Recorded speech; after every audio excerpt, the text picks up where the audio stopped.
Assalamualaikum warahmatullahi wabarakatuh. Salam guru penggerak. Kami ECGP Angkatan 11 Kota Langsa akan melaksanakan demonstrasi kontekstual modul 2.3 dengan judul Coaching Supervisi Akademik. Saya Nining Suryani, guru dari SMP Negeri 8 Kota Langsa. Saya Liza Renita, guru dari SMA Muhammadiyah Langsa. Dan saya Khairlina, guru dari SD Negeri 2 Meradeh Langsa. Selamat menyaksikan.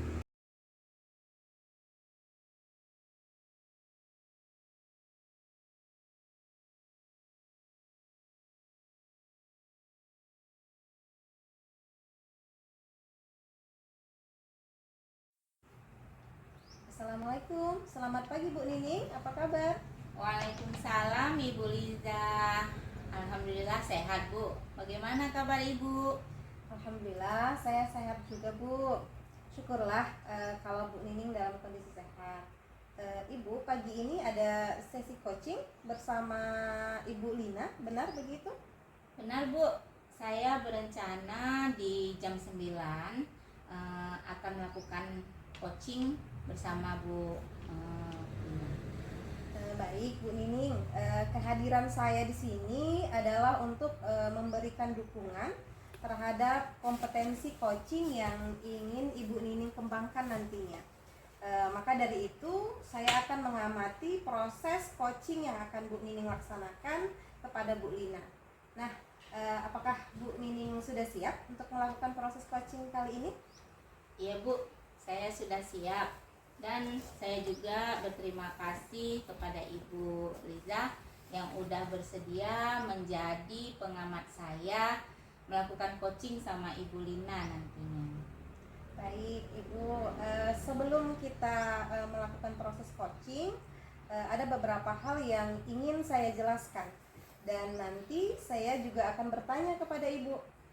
Pertama-tama saya akan menjelaskan dulu rubrik penilaian dari coaching yang akan Bu Nining lakukan nanti. Nah, jadi Ibu untuk poin-poin yang akan saya amati ketika Ibu melakukan proses coaching, yang pertama adalah saya akan melihat apakah Ibu melakukan percakapan coaching sesuai dengan alur tirta atau tidak. Kita ketahui bersama bahwa alur tirta itu terdiri dari tujuan umum, kemudian identifikasi masalah, kemudian rencana aksi, dan juga tanggung jawab ya Bu. Oke, selanjutnya saya juga akan mengamati apakah Ibu Nining ini melakukan percakapan coaching berdasarkan prinsip-prinsip coaching. Nah, prinsip coaching itu dalam bentuk kemitraan dengan coachee, kemudian menggali potensi coachee dengan proses yang kreatif gitu ya, dan memaksimalkan potensi yang ada pada coachee. Selanjutnya, kompetensi inti dalam coaching yang perlu diperhatikan ialah kehadiran penuh atau present. Kemudian mengajukan pertanyaan yang berbobot dan mendengarkan secara aktif begitu ya Bu Nining. Nah, ketika Ibu mengajukan pertanyaan berbobot, Ibu Nining juga perlu mendengarkan dengan rasa ya, seperti yang kita ketahui bahwa rasa itu adalah receive, summarize, dan juga appreciate. Receive itu bisa menerima pertanyaan-pertanyaan dari coachee begitu ya, pernyataan-pernyataan dari coachee. Kemudian Ibu memberikan pertanyaan yang terbuka, lalu Ibu juga merangkum pertanyaan maupun permasalahan dari coachee nanti, dan Ibu bisa mengapresiasi kepada coachee Ibu setelah beliau menyampaikan permasalahannya. Nah, apakah sudah jelas Ibu rubrik penilaiannya? Iya Bu, saya sudah jelas, dan saya pada saat nanti melaksanakan sesi coaching, saya juga akan melakukan coachingnya itu sesuai dengan alur tirta.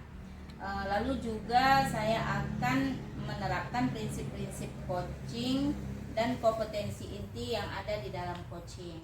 Jadi saya rasa saya sudah cukup jelas dengan rubrik yang telah Ibu sampaikan. Baik Ibu, Selanjutnya izinkan saya bertanya lagi ya Bu Nining. Boleh Bu, Eh, silakan. Pertama, kompetensi coaching yang ingin Bu Nining kembangkan nanti itu apa ya?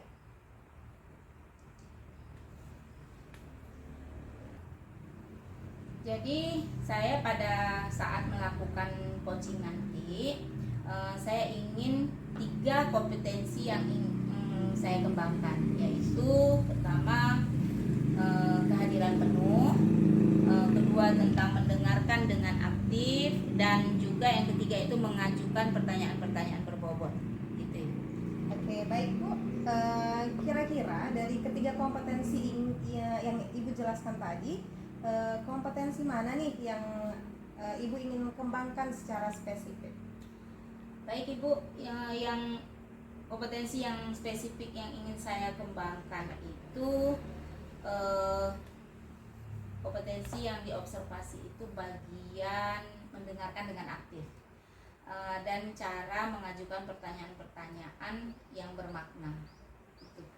Baik, berarti fokus kompetensi coaching yang Bu Nining ingin saya observasi yaitu mendengarkan dengan aktif, gitu ya Bu ya, mengajukan pertanyaan yang berbobot. Iya benar Ibu. Nah, kemudian seperti apa indikator ketercapaian dari tujuan pengembangan yang ingin Bu Nining capai pada sesi coaching nanti?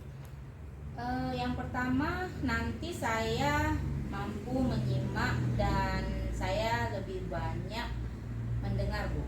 Jadi daripada pembicaraan saya lebih banyak mendengar, serta nanti saya bebas daripada yang namanya judgement, asumsi ya, maupun asosiasi. Dan yang kedua, saya nanti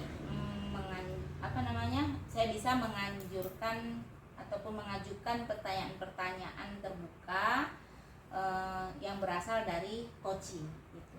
Oke Bu Nining, demikian Ibu ya kegiatan pra-observasi kita kali ini. Terima kasih sudah menjabarkan dengan begitu rinci kompetensi yang Ibu capai dan yang ingin saya observasi nantinya. Selanjutnya silakan Ibu melaksanakan kegiatan coaching bersama Bu Khairlina. Nanti setelah itu setelah Ibu selesai melakukan coaching, kita bertemu lagi ya Bu untuk berbincang sejenak tentang hasil proses coaching yang Ibu laksanakan nantinya. Baik Ibu, terima kasih karena sudah bersedia berdiskusi sebelum melakukan observasinya. Baik Ibu, sama-sama. Sampai ketemu lagi Bu Nining. Assalamualaikum. Waalaikumsalam warahmatullahi wabarakatuh. Assalamualaikum Bu Lina. Waalaikumsalam Bu Nining. Apa kabar hari ini Bu? Alhamdulillah Bu, baik hari ini. Alhamdulillah. Sudah lama kali ya kita nggak ngobrol-ngobrol seperti ini. Nah, ada apa nih? Ada yang bisa saya bantu Bu? Iya nih Bu Nining. Jadi kehadiran saya di sini itu saya mau ngobrol dengan Bu Nining karena saya ada permasalahan sedikit Ibu terkait dengan salah satu murid saya di kelas. Nanti saya minta sarannya untuk pemecahan dari Bu Nining. Boleh Bu. Silakan Ibu Lina ceritakan nih permasalahan yang terkait dengan murid Ibu di kelas sedetail mungkin. Silakan Bu. Terima kasih Bu Nining. Jadi begini Bu Nining, saya itu kan mengajar di kelas 12. Salah satu murid saya itu yang laki-laki, yaitu sangat hiperaktif. Nah, tapi dia tidak termasuk dengan siswa yang nakal Bu. Hanya saja di kelas dia seringkali kehilangan fokus ketika belajar. Kemudian suka mengajak ngobrol teman-temannya. Nah, hal ini kan membuat yang lain terganggu, begitu kan? Nah, dia itu sering sekali ngobrol di waktu yang tidak tepat Bu.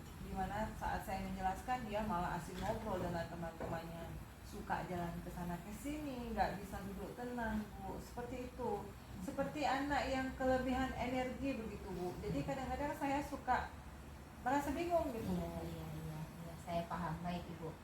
Jadi ini Ibu Lina memiliki murid laki-laki yang dikatakan hiperaktif nih Bu ya. yang memiliki energi yang lebih. Tapi sebetulnya dia bukan anak yang nakal gitu ya, hanya saja sering kehilangan fokus pada waktu pelajaran.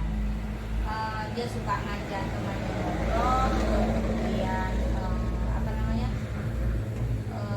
waktu pembelajaran berlangsung dia suka jalan sana sini gitu ya Bu ya. Kemudian jadi yang menurut ibu itu, ibu merasa terganggu dengan tingkah dia, seperti itu Bu? Iya benar sekali Bu, tepatnya seperti itu. Sekarang nih harapan Ibu Lina setelah kita melakukan sesi coaching ini, apa nih? Mohon Ibu jelaskan sebentar. Iya Bu, jadi harapan saya setelah nanti sesi coaching ini kita lakukan Bu, setidaknya saya dapat menemukan solusi dan penguatan dari permasalahan yang saya hadapi ini Bu. Saya ingin membantu murid saya juga untuk kembali fokus belajar supaya dia juga tidak mengganggu teman-temannya lagi. Iya Ibu Lina, harapan yang sangat-sangat mulia ya Bu.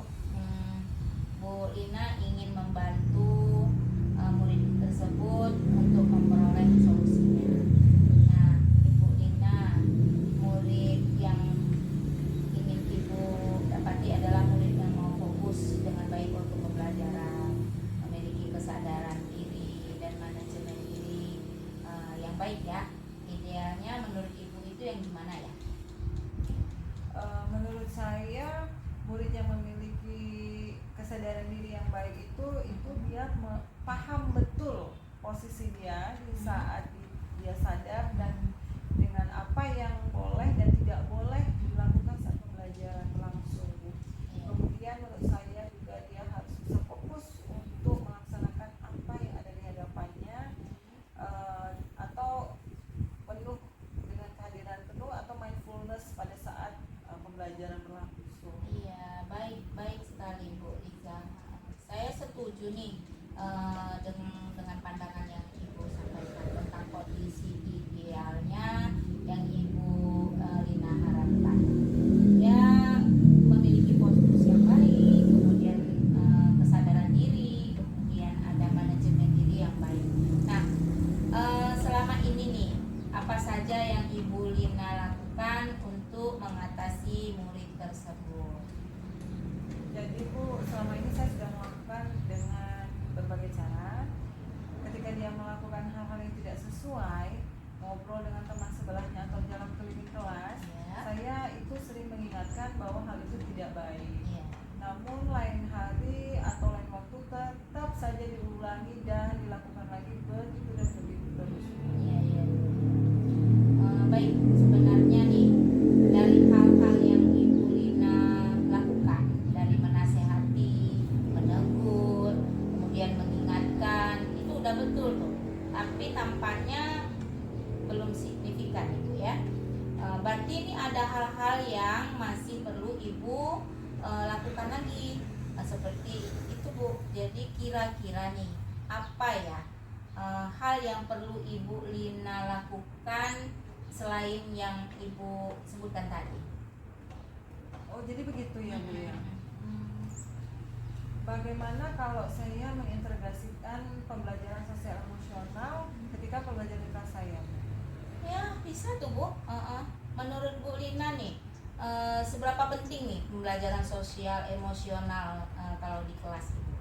Kalau menurut saya penerapan pembelajaran sosial emosional itu penting sih Bu, karena tidak bisa dilakukan oleh guru BK, tidak hanya bisa dilakukan oleh guru BK saja, tapi saya juga bisa, guru mapel juga bisa ya untuk mengintegrasikan pembelajaran sosial emosional supaya murid itu dia memiliki kesadaran dirinya ya Bu ya, bisa mengerti dan paham bagaimana cara menempatkan dirinya sesuai waktu yang tepat, kemudian memanajemen dirinya juga. Saya setuju sekali nih Bu dengan fungsi pembelajaran sosial emosional yang Ibu Lina sampaikan, agar murid mengenali kondisi emosionalnya ya Bu ya, kemudian bisa menumbuhkan kesadaran diri, dan juga menumbuhkan manajemen diri yang baik. Begitu ya Bu ya. Mungkin ada nggak ya alternatif lain untuk membantu murid tersebut? Saya sudah memiliki rencana sih Bu, memanggil dia dan ngobrol secara empat mata dengan melaksanakan tahapan segitiga restitusi supaya dia itu lebih merasa menjadi murid yang bertanggung jawab. Iya. Baik, saya sangat setuju nih Bu Lina. Kira-kira ada lagi yang akan Ibu Lina lakukan? Ada sih Bu, saya coba untuk melakukan pembelajaran berdiferensiasi nih Bu, karena kan saya bisa melakukan pembelajaran secara berbeda sesuai dengan gaya belajar murid saya di kelas. Wah, bagus sekali Bu Lina. Berarti nih Ibu nanti akan melaksanakan pembelajaran berdiferensiasi agar murid bisa terfasilitasi ya Bu ya dengan baik. Begitu benar Bu? Iya benar sekali Bu. Iya, berarti Bu Lina akan melaksanakan berbagai alternatif. Nah, alternatif tadi hal apa yang dalam waktu dekat yang akan Ibu Lina lakukan nih? Maksudnya yang dua alternatif tadi yang mana nih duluan Ibu lakukan? Sepertinya saya akan mencoba untuk melakukan alternatif yang 3 ya Bu ya, yaitu melakukan pembelajaran secara berdiferensiasi. Jadi nanti nih Bu Lina akan melaksanakan pembelajaran berdiferensiasi ya Bu ya, di kelas. Nah, sekarang ini pertanyaan saya nih, siapa nih yang akan Ibu libatkan dalam hal ini? Pastinya saya akan melibatkan murid, teman murid tersebut ya Bu ya, maksudnya kemudian teman-temannya, kemudian wali kelasnya juga. Wah, bagus sekali nih Bu Lina, kolaborasi yang luar biasa. Kira-kira kapan nih pelaksanaannya? Insya Allah pertemuan saya coba lakukan di pertemuan pekan depan Bu. Insya Allah, bagus sekali ya Bu Lina. Semoga lancar ya Bu. Nah, setelah coaching ini kita kan akan melaksanakan coaching selanjutnya. Saya senang sekali nanti mendengar hasil daripada implementasi solusi yang akan Ibu Lina laksanakan. Baik Bu Nining, alhamdulillah saya sudah mendapatkan penguatan pada hari ini setelah ngobrol dengan Ibu. Terima kasih banyak Bu Nining. Insya Allah setelah nanti saya melaksanakan pembelajaran pekan depan, saya akan menyampaikan kepada Ibu hasil implementasi saya dan apa perkembangan yang telah terjadi ya Bu Nining ya. Terima kasih banyak Bu Nining atas waktunya. Saya pamit undur diri Bu Nining. Assalamualaikum. Waalaikumsalam warahmatullahi wabarakatuh. Wah, luar biasa sekali coachingnya ya Bu Nining. Tadi sudah berjalan dengan lancar. Kalau saya lihat nih, baik, bagaimana perasaan Bu Nining setelah melakukan coaching tadi? Saya tuh merasa kompetensi yang saya harapkan sudah bisa lah Bu tercapai. Saya juga merasa sangat bahagia bisa bercerita banyak dengan coaching, sehingga semua permasalahan yang dihadapi coaching itu bisa tersampaikan. Iya, baik Bu Nining.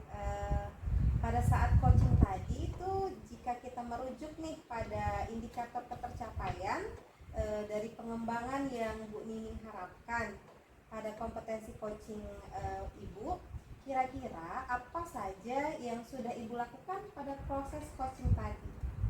Jadi setelah melaksanakan coaching, saya merasa saya mampu fokus terhadap coaching, yaitu dengan mendengarkan aktif dan mengajukan pertanyaan-pertanyaan sesuai dengan alur tirta. Iya, baik Bu Nining ya, sudah tercapai ya Ibu Nining ya tujuan dan indikator pengembangan yang Bu Nining harapkan tadi. Izinkan saya nih Bu Nining menyampaikan hasil pengamatan saya tadi ya Bu ya. Berdasarkan observasi yang saya lakukan tadi, menurut saya nih, Ibu, percakapan coaching yang Ibu laksanakan tadi itu sudah sangat sesuai dengan alur Tirta. Dan kemudian Ibu juga menanyakan tujuan kepada coaching, begitu ya. Dalam sesi coaching itu mengarahkan beliau untuk mengidentifikasi masalahnya, kemudian merencanakan aksi untuk menyelesaikan permasalahan, dan Ibu juga sudah memancing nih bagaimana beliau untuk berkomitmen dengan penuh tanggung jawab gitu dalam menjalankan rencana aksinya.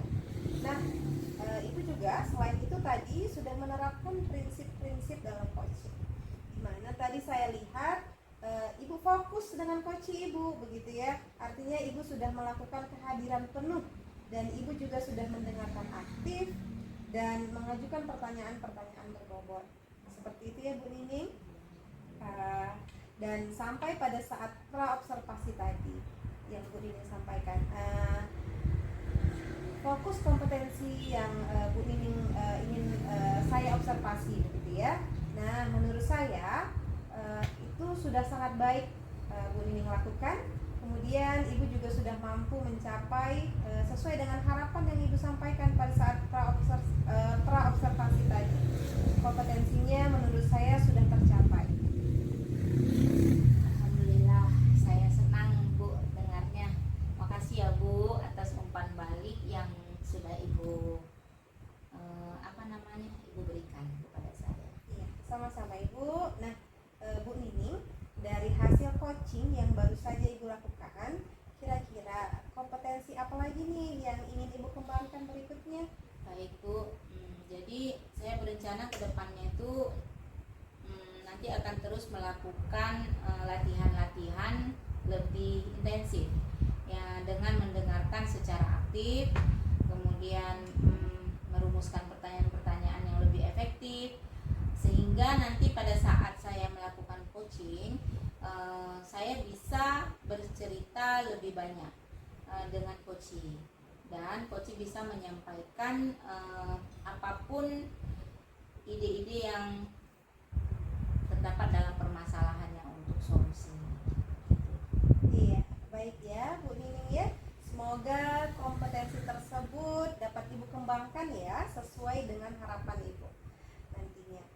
Semoga juga Ibu bisa mencapai kompetensi-kompetensi yang Ibu harapkan itu dengan memperbanyak praktek coaching. Baik Bu, jadi nanti saya akan berusaha terus untuk melaksanakan latihan-latihan dalam kegiatan coaching, sehingga kedepannya nanti saya akan bisa lebih baik lagi, begitu Bu. Amin ya. Kira-kira Bu Nining ada hal lain yang ingin disampaikan lagi? Kalau menurut saya sih untuk saat ini udah cukup dulu Bu, dan terima kasih atas waktu yang Ibu sediakan mendengarkan curhatan saya Bu. Jadi saya gak lama-lama lagi nih Bu, karena nih udah mau masuk jam pelajaran saya. Iya, baik, sama-sama ya Bu Nining ya. Kalau begitu sampai ketemu lagi Bu Nining. Assalamualaikum warahmatullahi wabarakatuh. Waalaikumsalam warahmatullahi wabarakatuh. Demikian, terima kasih. Wassalamualaikum warahmatullahi wabarakatuh.